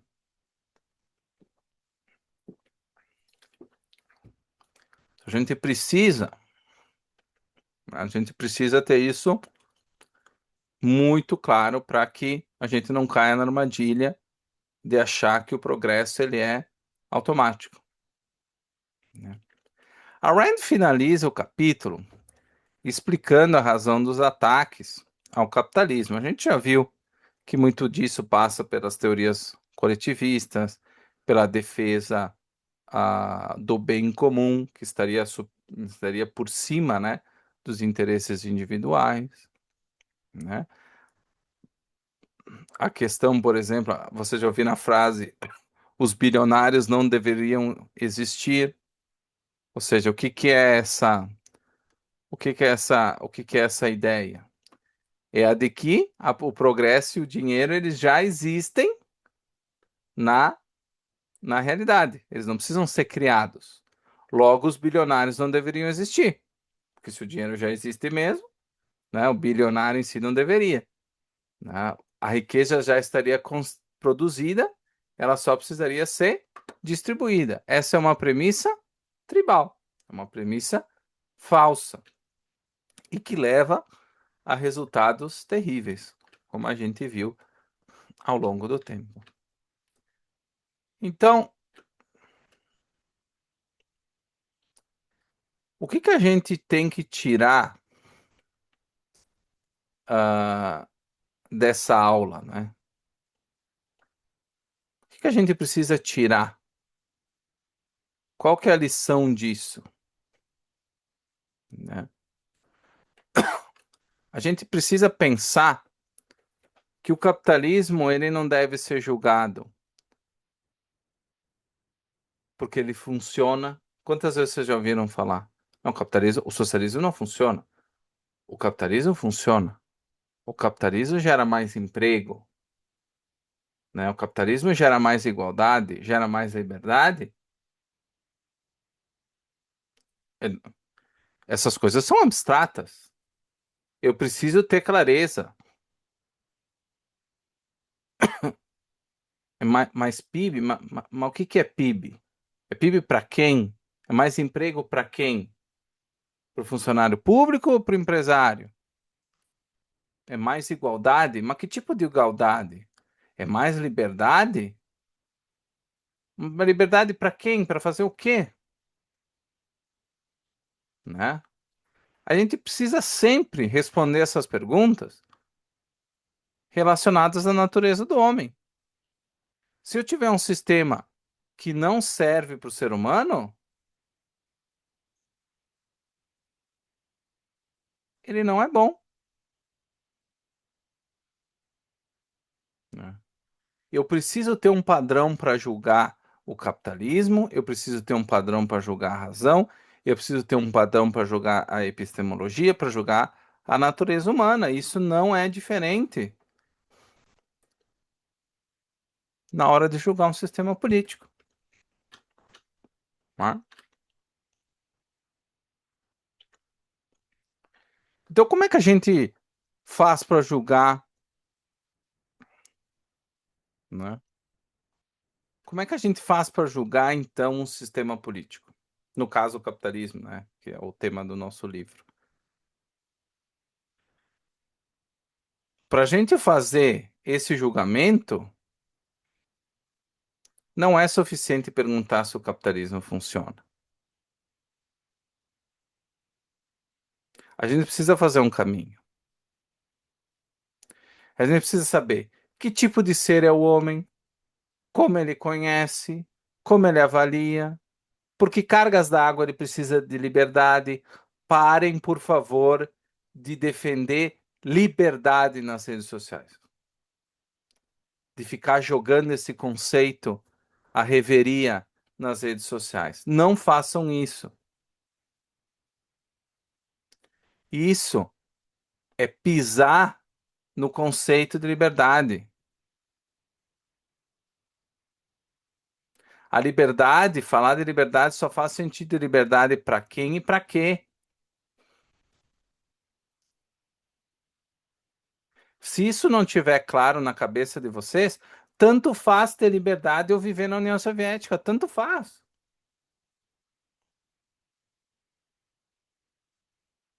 Tu quer liberdade para quê? Para quê? Se tu não tem propósito, se você como ser humano não tem vontade, não quer conquistar nada, para que liberdade? É melhor viver lá na União Soviética, te dá um prato de comida, tu come, vai fazer qualquer coisinha ali, tá bom. Liberdade para quê?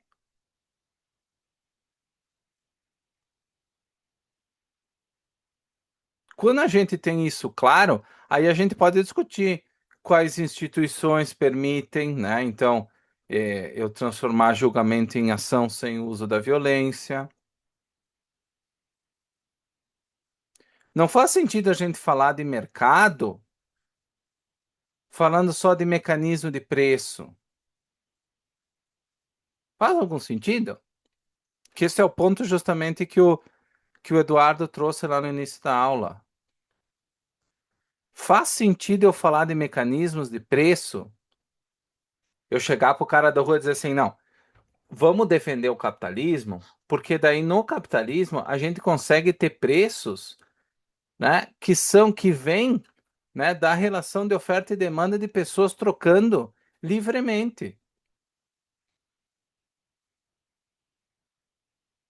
Eu faço um desafio para vocês. Peguem o material da aula, cheguem para alguém, um desconhecido na rua e dizem assim: cara, tu já defendeu o capitalismo hoje? Vem aqui que eu vou te explicar. Ó, tem que defender o capitalismo, por quê? Porque produz mais, tá? É mais eficiente e os preços são alcançados livremente na troca de mercado. Ou seja, tem que defender o capitalismo, porque daí eu posso negociar com o meu eletricista o valor para ele trocar a resistência do chuveiro. É por isso que tu tem que defender o capitalismo. Porque ele me permite, né, negociar com o eletricista um valor para vir fazer um servicinho para mim. E o que ele vai te dizer? Ele vai fazer o que o Eric falou ali. Ele vai me mandar para aquele lugar.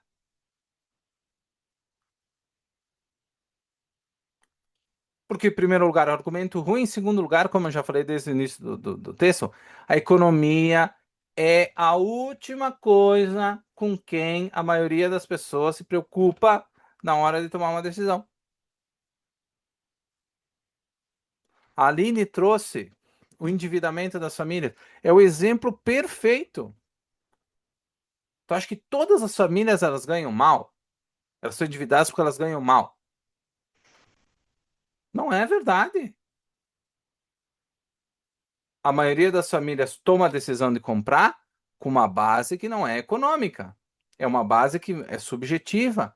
É uma base do desejo, do impulso. da vida de segunda mão, de se deixar influenciar pelos outros. Não é porque elas ganham pouco.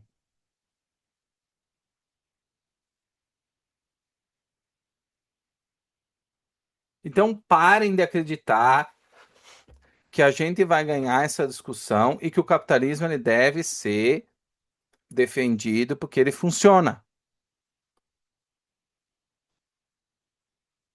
O fato dele funcionar, dele gerar mais receita, mais dinheiro, né? Ou mais prosperidade. Isso até pode ser verdade, mas isso é consequência. Se a gente não tiver clareza da nossa natureza, de como funciona o nosso processo de escolha, da importância de uma ética racional, de ter a liberdade, descobrir quais são nossos valores e ter liberdade para persegui-los, não faz sentido a gente falar de capitalismo. Por isso que não convence ninguém. Por isso que não, por isso que hoje a grande chance é que daqui a pouco o Lula seja reeleito. Eu tive vários amigos que participaram, por exemplo, da Lei de Liberdade Econômica, né? No governo Bolsonaro. Tudo pessoas muito boas, inclusive vários deles provavelmente, se acontecer, né, a vitória do outro candidato, né? Eles podem vir a fazer parte do governo de novo, né? Sabe quantos dias demorou para comprometer a lei de liberdade econômica que foi trabalhada por 4 anos? Sabe quanto demorou? 2 meses. 2 meses de governo Lula.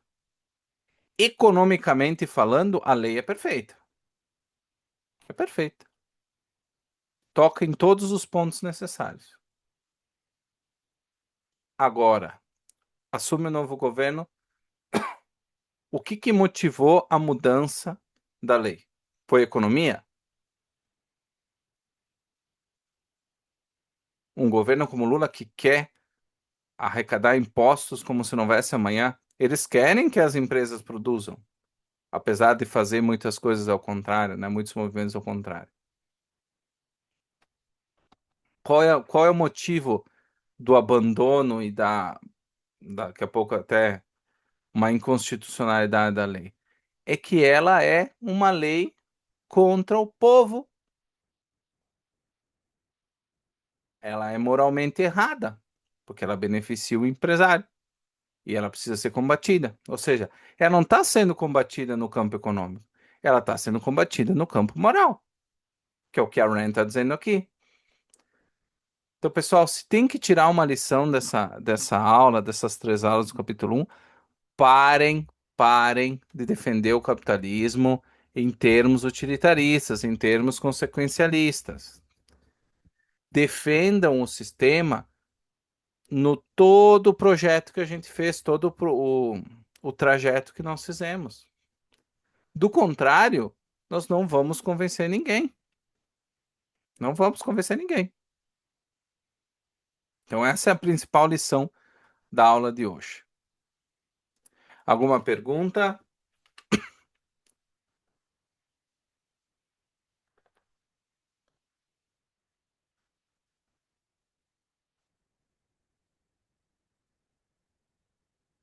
Perfeito, então. Se não tem nenhuma pergunta, uma ótima noite, pessoal. Obrigado pela presença.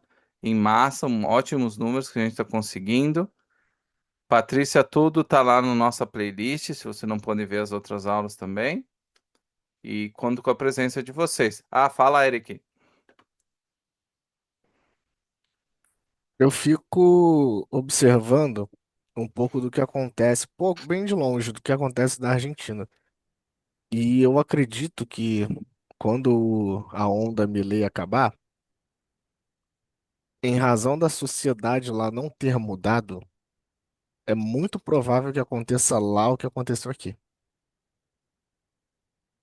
É, eles peguem as propostas, as leis que foram passadas e aí eles comecem a violar sistematicamente todas elas.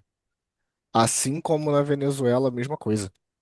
O fato do Maduro ter sido preso, né, pelo Trump e pela galera, não faz a sociedade venezuelana se tornar automaticamente moral. E Não, não. isso é um problemaço, porque para eles trocarem um ditador por outro é isso aqui. Exatamente. Eu fui para Argentina no mês passado, agora em julho. E, e é uma questão de tempo. É uma questão de tempo, é uma questão de voltar o governo, um governo peronista, um governo kirchnerista, e isso vai ser tudo abandonado, sem dúvida nenhuma, né? Porque justamente não mudou moralmente. A sociedade argentina, ela continua da mesma forma. A maioria das pessoas, né? Então, ó, existe sim uma compreensão mínima, que é um processo de transição, que, ah, que o governo está conseguindo algumas reformas, mas é tudo no ponto de vista econômico, sabe? Não tem nenhum argumento moral. Eu perguntei desde o motorista de Uber até o empresário. É assim, estabilizou um pouco a inflação e tal. Tá tudo muito caro, porque depois de 60 anos de desordem financeira e fiscal, tu não é do dia para noite que tu vai estabilizar a tua moeda e o teu mercado, né? Justamente numa economia que sempre foi muito dolarizada, como é a Argentina, né? Então, muitos lugares aceita, a maioria dos lugares aceita dólares. Não é o caso do Brasil, né? Onde é proibido fazer comprar, né? Lá na Argentina não é. Eu posso pagar no restaurante, né, em dólares. Então, tu imagina o impacto de uma moeda super fraca, né? Até em relação ao real. Então, o cara, o cidadão que não tem dólar, para ele o governo do Milei está sendo um inferno, né? Então, tu acha que eles vão votar para quem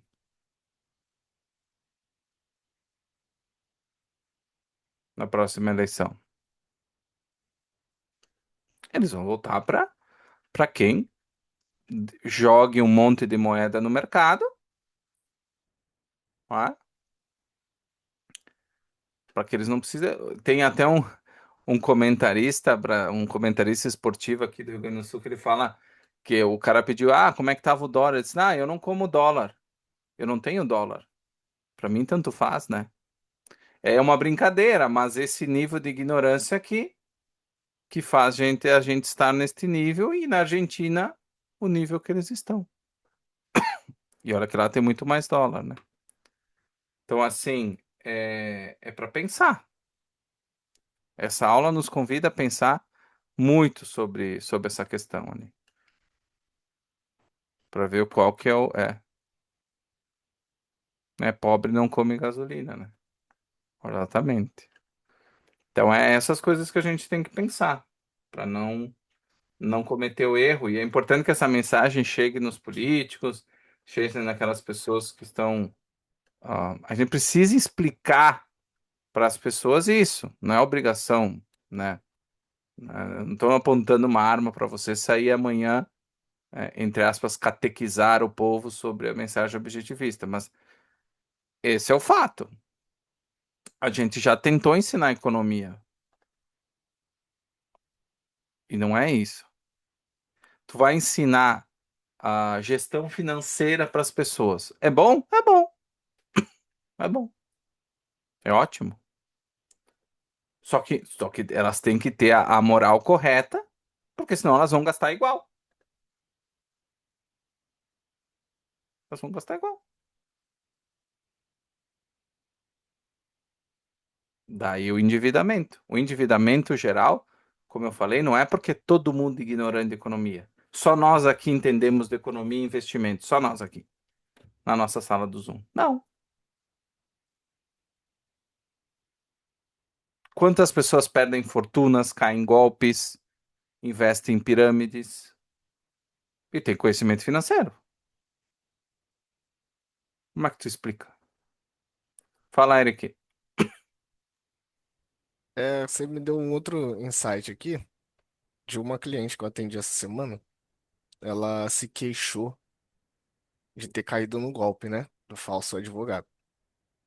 E aí, o argumento dela foi o argumento de jogar a culpa para o escritório, no sentido que, segundo ela, com as palavras dela, ela caiu no golpe do falso advogado porque a gente não passou informação para ela. Hum, Tipo assim, a culpa é do escritório. Eu falei, tá, mas a gente posta no status todos os dias, a gente tá sempre avisando, tá sempre falando as coisas. Ela, não, mas vocês tinham que me avisar pessoalmente. Aí você imagina, o escritório ele distribui, sei lá, quase 1.500 processos por ano. Você acha que eu tenho como falar pessoalmente com todas as pessoas que estão distribuindo com a gente? Você acha que a culpa é do escritório por ela ter caído num golpe? A pessoa não. acredita, ela acredita fielmente que ela caiu no golpe por causa do escritório e não por causa dela mesma. É, outro exemplo. Outro exemplo interessante dessa questão.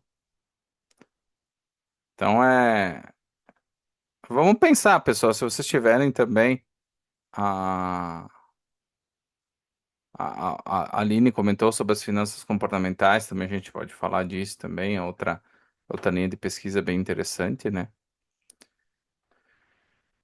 E o que que é comportamento? Comportamento é o quê? É a realização de uma teoria ética, nada mais do que isso. Incentivos, tem um pouco de economia, um pouco de ética, essa mistura que é a finança comportamental. Se não tivesse a, né? Se não tivesse a parte comportamental em finanças, seria só economia, não é? Agora, se tem o adjetivo comportamental, nós estamos falando do quê? De ética, de psicologia e de outras áreas do conhecimento humano, que influenciam as decisões das finanças. Vocês percebem que a economia por si só não é suficiente, nem na hora de estudar os próprios investimentos que são estudados dentro da economia como um todo, mas, né, da ciência econômica, mas que não são absolutos em si. Ou seja, a economia por si só, ela não consegue se explicar, não consegue explicar o comportamento, né? Ela é só mais um indicador. Então, uma ótima noite, pessoal. Se cuidem. Amanhã de manhã cedo já disponível a gravação para vocês. Um abração.